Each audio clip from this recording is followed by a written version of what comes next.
Philippians 4:1. Therefore, my brethren, dearly beloved and longed for, my joy and crown. So stand fast in the Lord, my dearly beloved.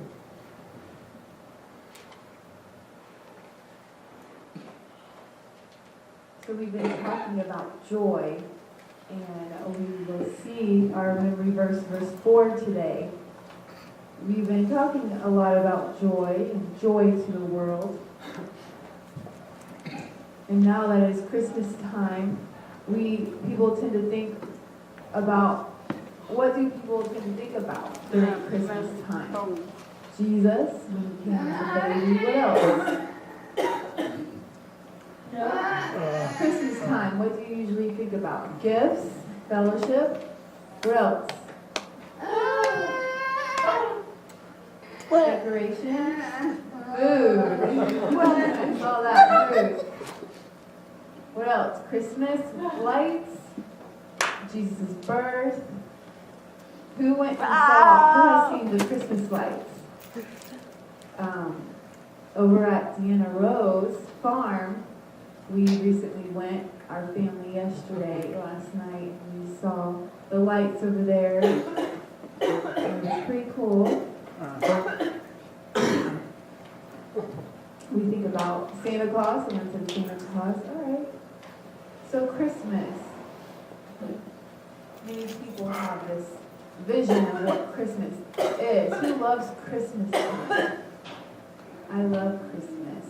It's my favorite time. I like the snow, but I'm from Florida, so growing up, we never had snow. I think one time, it was like 1989 or something, there was a little bit of snow. It wasn't Christmas Day, but just a little bit. So now, seeing snow here, it's pretty exciting for me.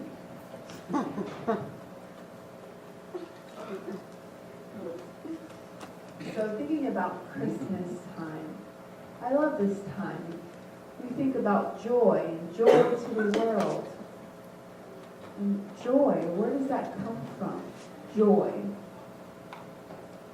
Jesus Christ's birth. He was born as a baby. That gave us joy. Today we will be talking about the key to joy. How to have joy. Where do I get joy from? We'll be looking at that today. Let's pray. Father in heaven, I thank you for this opportunity to come together and look at your word. I pray that we would apply it to our lives, give us understanding, and help us to cherish your word and understand where it comes from. Help us to apply your word to our lives so that we can have joy. In Jesus' name I pray. Amen.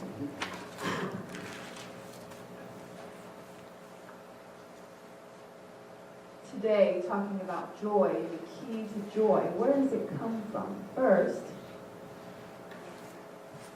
we must stand fast. What does that mean? Fast, does that mean quick? No. Strong. Stand fast. Stand firm. On solid ground. Stand fast. Unmovable.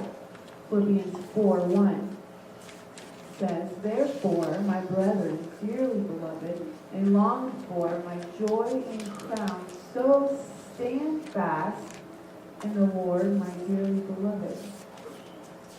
1 Thessalonians 3:7 and 8. Therefore, brethren, we were comforted over you in all our affliction and distress by your faith. For now we live, if we stand fast in the Lord.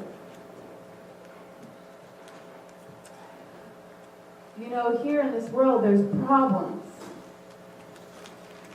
All kinds of problems. It's a mess. Things happen.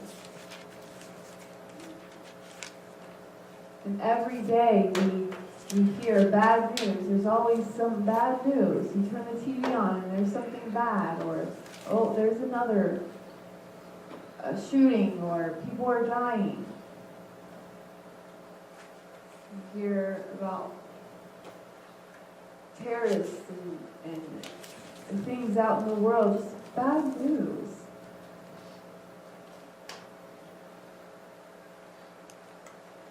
And for us, every day, is it just a wonderful day? Each day it would be nice, right? But it's not always just a wonderful day. We've had bad experiences. We go through things. Maybe it might be at work, and there's people at work, or maybe it's your boss who is just annoying, or just kind of frustrating to deal with, or maybe it's a friend and you got in this big argument and it was unexpected, or maybe you're in traffic and someone cut you, and maybe that was you. I'm sorry, by the way.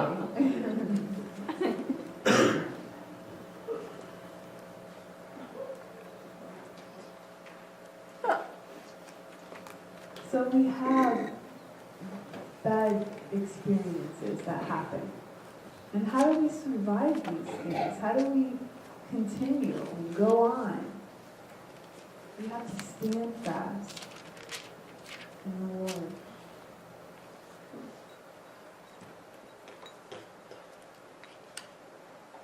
We can't have all these bad reactions when something bad happens and just kind of blow up and say, look, now my life is a mess and it's all over now, it's done. No, we can't. We can't react that way. We can't let ourselves get angry and just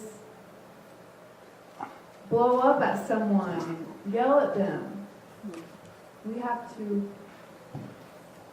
stand fast.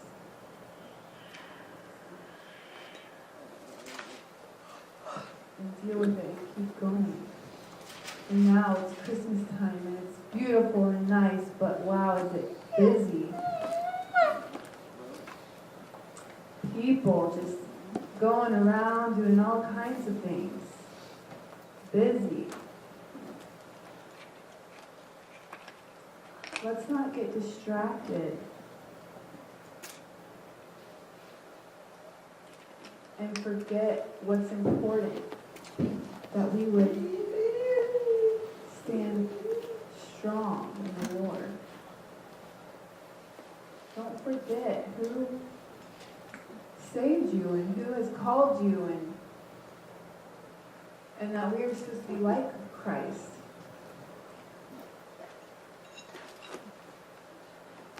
First Corinthians 16:13.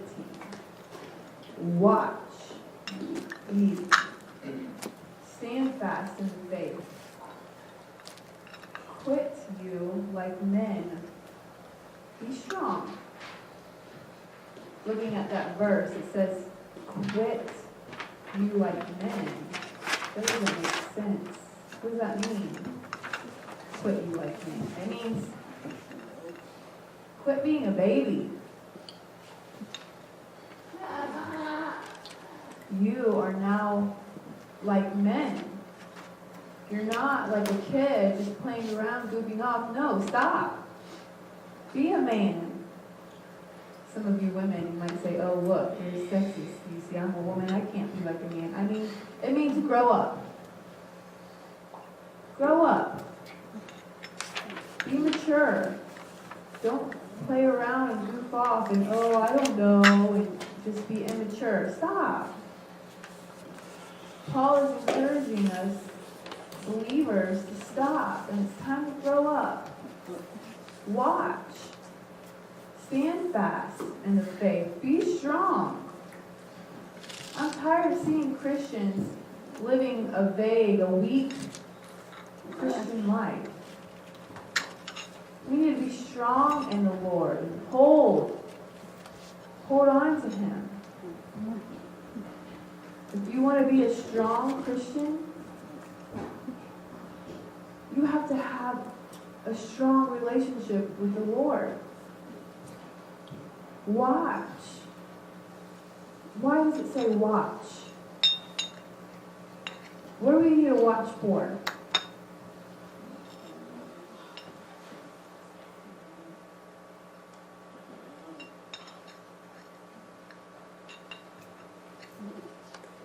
We are watching it.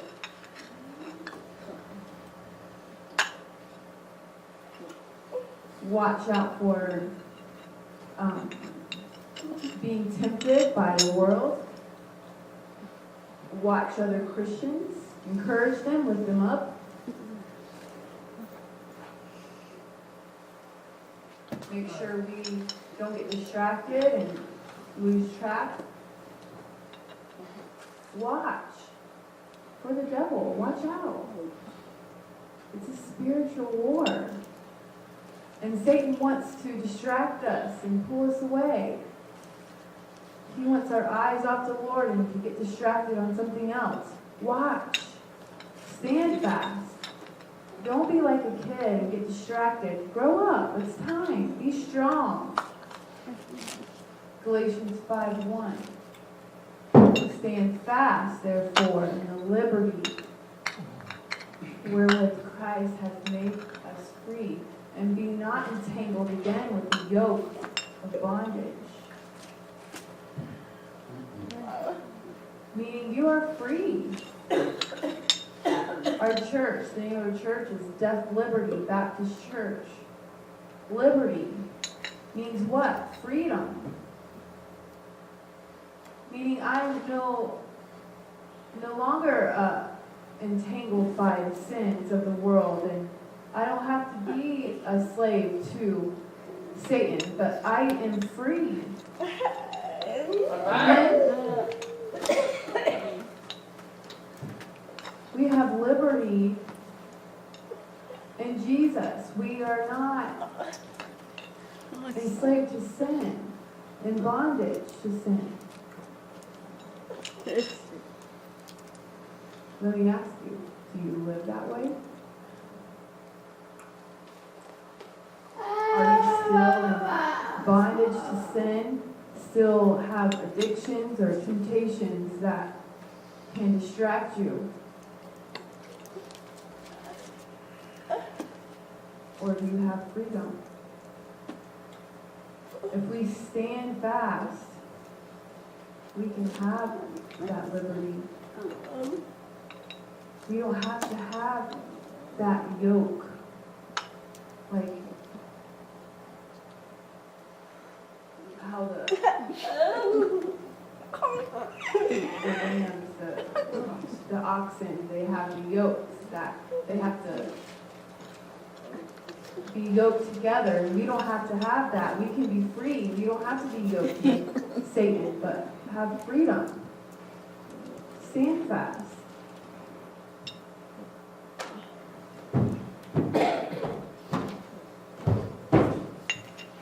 Don't get pushed around by the world or things of the world or sin. Don't get pushed around. Don't allow yourself to get confused or in a big mess, or don't get lost in where you are in life, but be firm. Stand fast. 2 Thessalonians 2:15. Therefore, brethren, stand fast and hold the traditions which ye have been taught, whether by word or our epistle. 1 Corinthians 15:58. Therefore, my beloved brethren, be steadfast, unmovable, always abounding in the work of the Lord, for as much as ye know that your labor is not in vain in the Lord. Your work is not in vain. Your work is valuable to who? To God. He sees that and He's thankful for your service. Serving Him. When I get up and I do things, am I doing it for you? Am I preaching for you? No. Am I preaching for attention? No. Am I preaching for other people to pat me on the shoulder? No. Am I preaching for others to recognize me? Oh, you're still at that church? No, I'm not.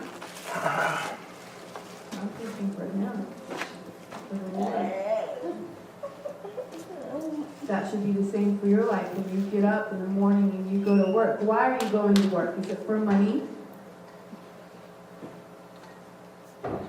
No, it should be for service. If you go and volunteer somewhere, what is that for? Is it for fellowship or is it for the Lord? Stand fast, be steadfast, unmovable, always abounding in the work of the Lord.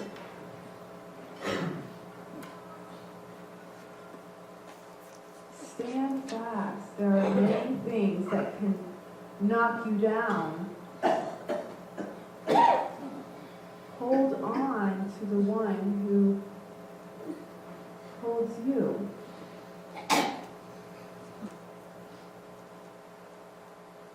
If we let go and we wander off and, we might think, well, where's God in this? Where is He? Well, I need God. Where is He? God didn't move. He's still there, just waiting, holding out His hand. You let go and wandered off. But God's still there. He doesn't move.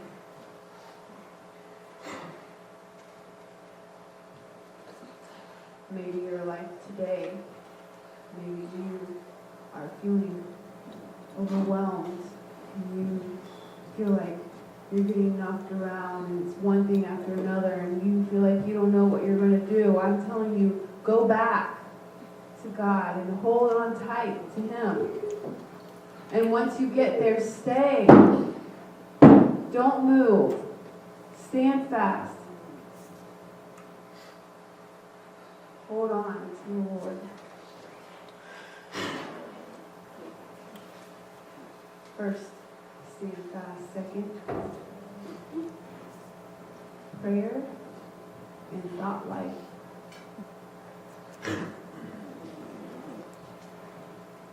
Go ahead and read this, Philippians 4:6.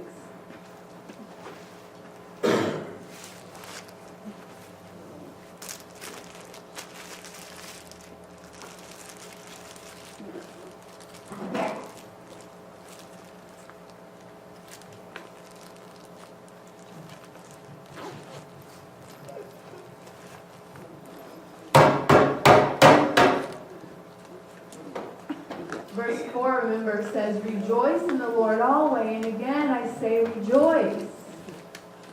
And then verse 6, be careful for nothing. Did I sign that right? Be careful for nothing. Is that the right sign? Oh, you said it. It's not this way. Be careful. Or it's...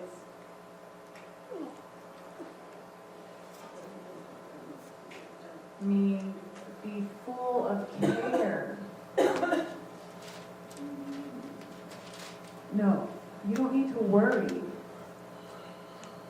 He's saying don't worry about anything. It's nothing. Don't worry for nothing.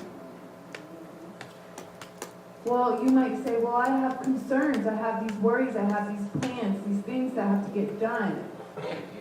You don't need to. Well, why not? Prayer, it says, but in everything by prayer and supplication with thanksgiving, let your requests be made known to God. Many times we miss prayer. How many of you have been very sick before and you had to go to the doctor and the doctor, but then you forgot to pray about it? Or maybe it's a relationship problem and you're going back and forth and you're struggling in this and you go around and you complain or you tell others about it, but you forgot to pray about it. Or maybe it's money, it's your finances and you're barely making it and there's a big mess now and you call Social Security and you complain, but you forgot to pray about it. Many times we miss prayer and forget to pray, and I'm guilty myself. Worry It's not necessary. Worry. Be careful for nothing, but in everything by prayer and supplication with thanksgiving. Don't forget thanksgiving. Not complaining, but thanking God for everything that He's given you. But this problem here, God, you see this. Pray for it. I encourage you to read Psalms. I love Psalms. And David, many times when he starts a psalm, he says, "The Lord, my enemies, they have I'm about to die because of my enemies. They're just taking over." And then later you see David say, "Thank you."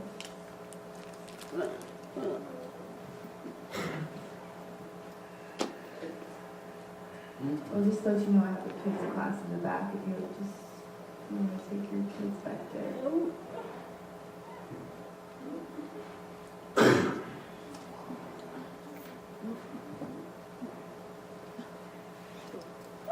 So be careful for nothing. Don't worry. Prayer, that's important. Is there worry or anxiety in your life? Are you always worried about something and scared? Or you don't need to. You might feel burdened and trying to carry everything. You don't need to do that. Pray. Talk to the Lord. Philippians 4:7. This is a great verse. "And the peace of God, which passeth all understanding, shall keep your hearts and minds through Christ Jesus." Not only your heart, but your mind. Your mind. It's constantly going, thinking. Who usually is always thinking all the time? Your mind just constantly thinks. Keep going. You're always thinking about something. That's me. People might say that I'm ADD. They say I am, but my mind is always going. I'm always thinking about something until I'm in bed and I'm out. And once I get up, my mind is running again. Non-stop.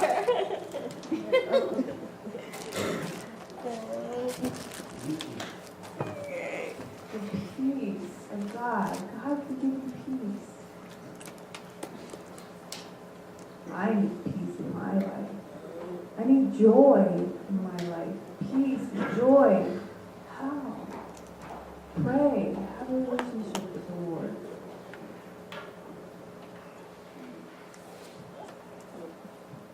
And verse 8. Finally, brethren,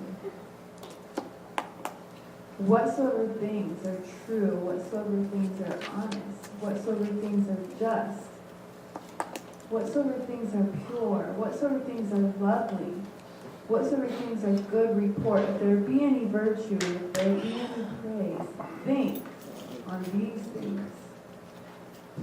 So, your thoughts.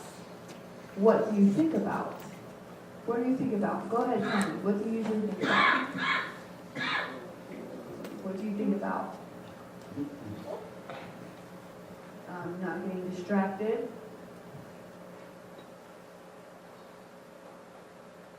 Be happy.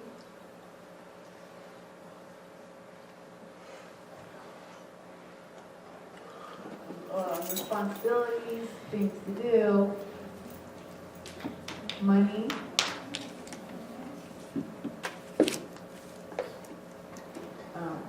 Just being rejected by hearing people. And think about giving. What else? What are some other thoughts?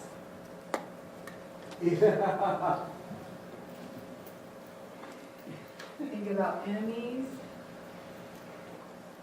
I think about sports sometimes. I like to think about sports. I like football and basketball. What else?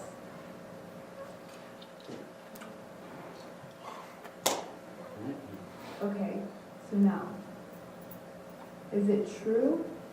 Is it just? Is it pure? Is it lovely? Is it a good report? Virtue, praise? These, it says, think on these things. Okay, so let me give you a few examples. So money. When you're thinking about money, is it bad to think about money? No, it's not bad. But if you're thinking, about money and you don't have enough, or you think, oh, well, if God loved me, he would give me more money. Well, it's not true. So take that thought out of your mind, because it's not true.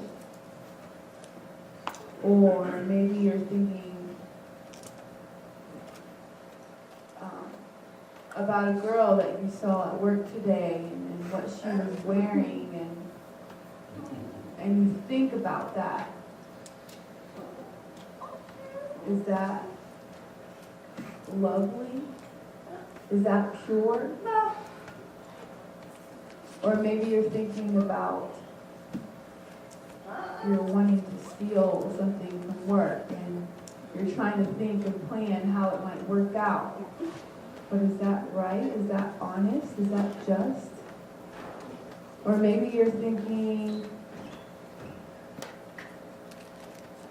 about your enemy and how you're going to have revenge against that person and thinking about that constantly. Is that good report? Is that virtue? It's not.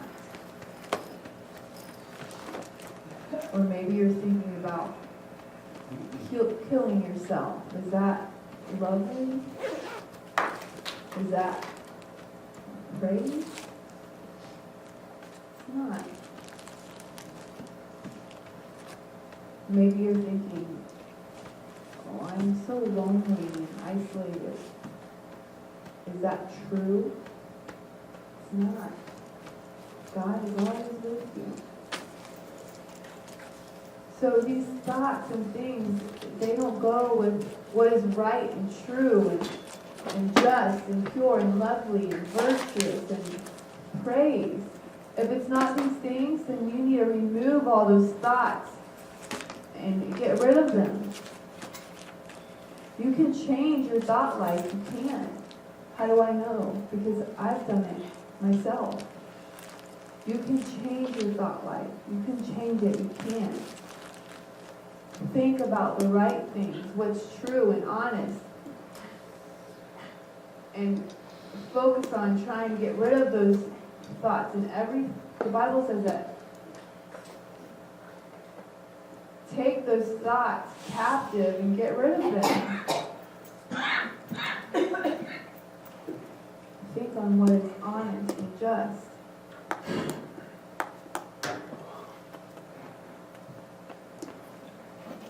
First, we must stand fast. You want joy? You want peace? Stand fast. Secondly, pray. And think on what is right. Thirdly, action. You know this? What is it? Nike. Have you seen this before? Where does this come from? What is this? Basketball players' shoes. What's the name of the shoe? Nike. Shoe. Nike. You know the shoes, the shoe company? Yeah, clothes and shoes. But what does this mean? Just do it.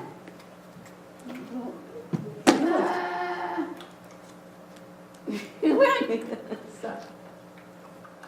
Where you're talking, stop talking. When you say, oh, I'm good, I can do this and that, and okay, well, let's just do it then. Let me see it.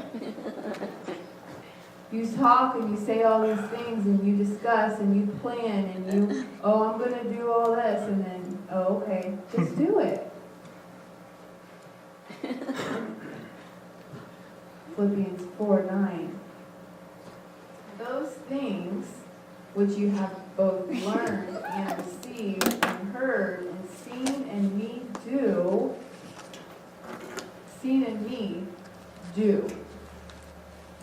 do. And the God of peace shall be with you. Do. It demands action. Paul is writing and he's saying, you have learned these things. You sit here And for all this time in these years, you learn and you learn and you learn. You take these things in. Okay, let's see. Let me see a life change. Let me see. Do it. Do it.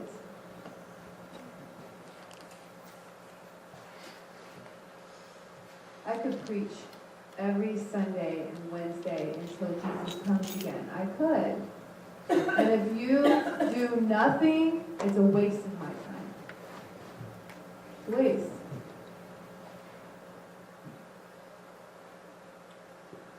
We need life change.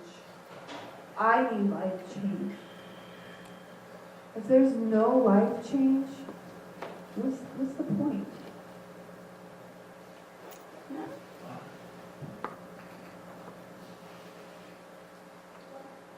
We need action.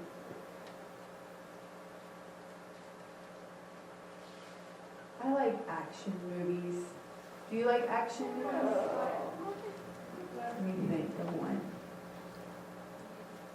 What's a good action movie? Can you think of one? Tell me. Oh, Bruce Willis. Die Hard. What are some other action movies?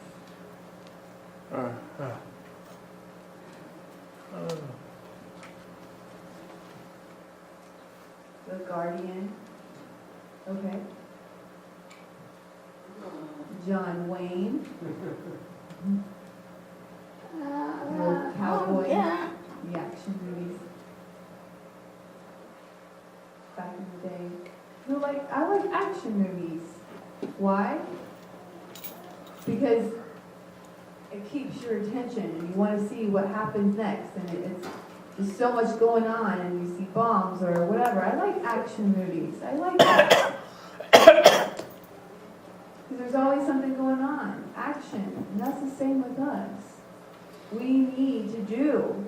We need to keep busy. We need action for the Lord. Not just sitting back and getting preached at. Oh, that was a good message. Good job. And leave. The same. You come back next Sunday. Oh, good message. Leave. And you're the same. You come back next Sunday. Okay.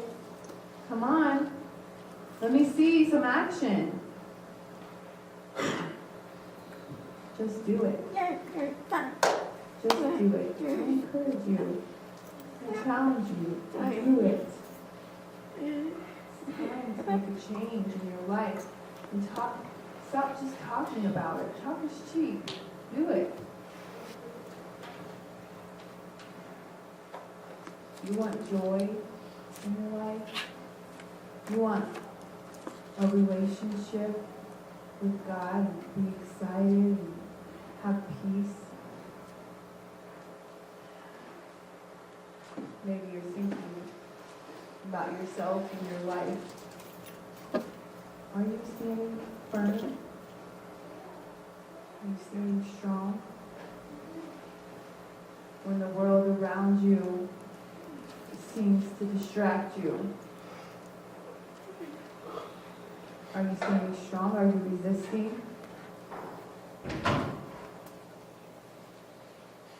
Or do you fall into it, into temptation? Are you praying? Do you pray?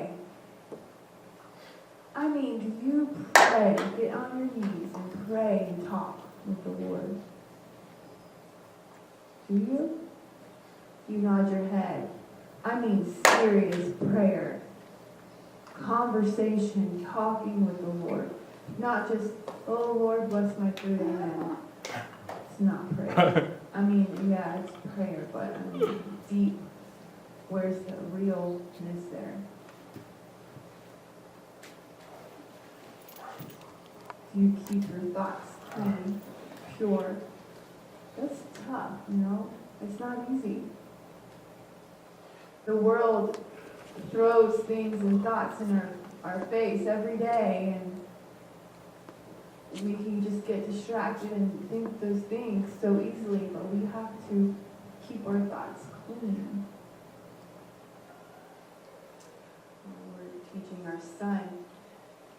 verse. Create in me a clean heart, O Lord. Renew a right spirit within me. Clean heart, clean mind. Are we actively doing what the Bible teaches? Everything is here in the Word, the truth. It is all the truth. Do it? Are you doing it? Are you taking it in and putting it to action?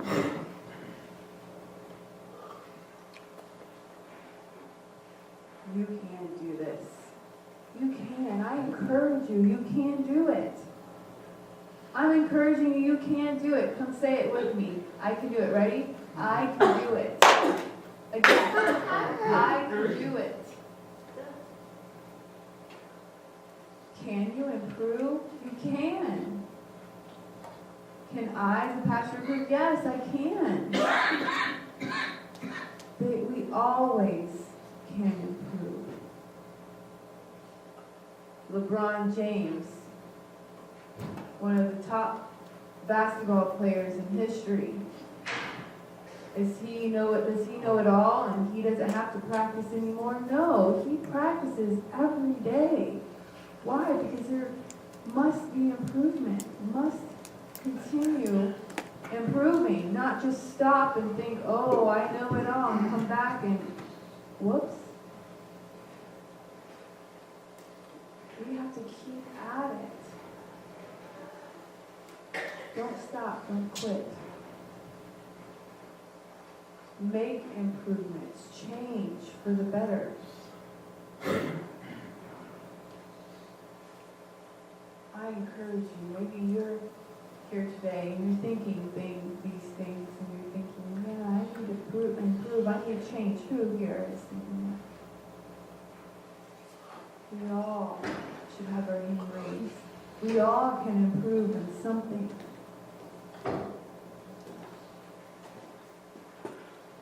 I encourage you to think about these 3 points here. Stand fast. Don't waver. It's funny. I heard a story.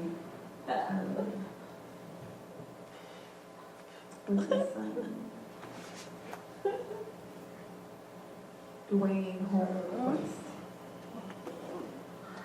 What's his son?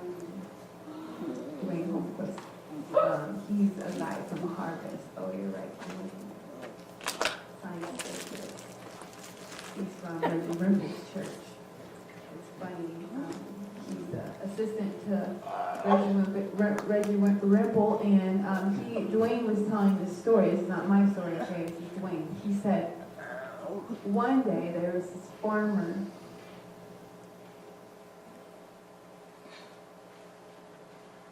on a tractor, and he saw up in the sky clouds, the letter P and S. P-S. He's looking up at the sky, this farmer. He's thinking, P-S. What does that mean? Oh, it must mean preach sermon. Preach sermon. P.S. P.S. So the farmer said, I'm going to quit my job as a farmer and I'm going to go and I'm going to preach a sermon. I'm going to go preach. But he didn't see any results. There was no one saved from his preaching. And then he passed away and he went to heaven. When he got to heaven, he said, hey God, I saw, as I was mowing or I was plowing one day out on the farm, I saw a P.S. up in the sky, and I thought that meant preach sermon. God said, no, silly. It means Plow straight. Stop going all over the place, but plow straight. Yes.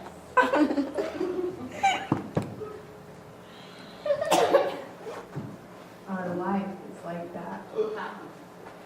We're all over the place.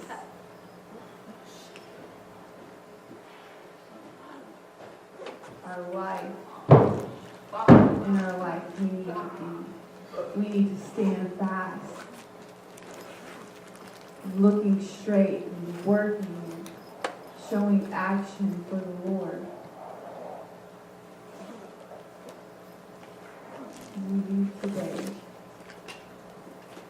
think about holding on to Him and not letting go, but holding on to God. Let's pray.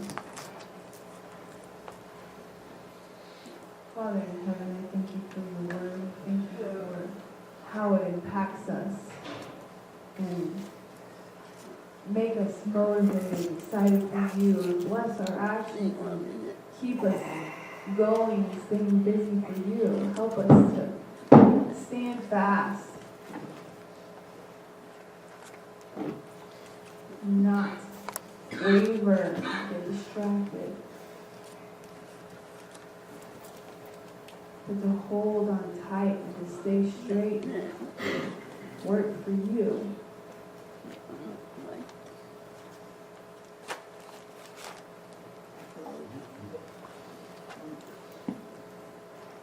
Father, bless this time of invitation. Help us to change and improve for the better and serve you in Jesus' name.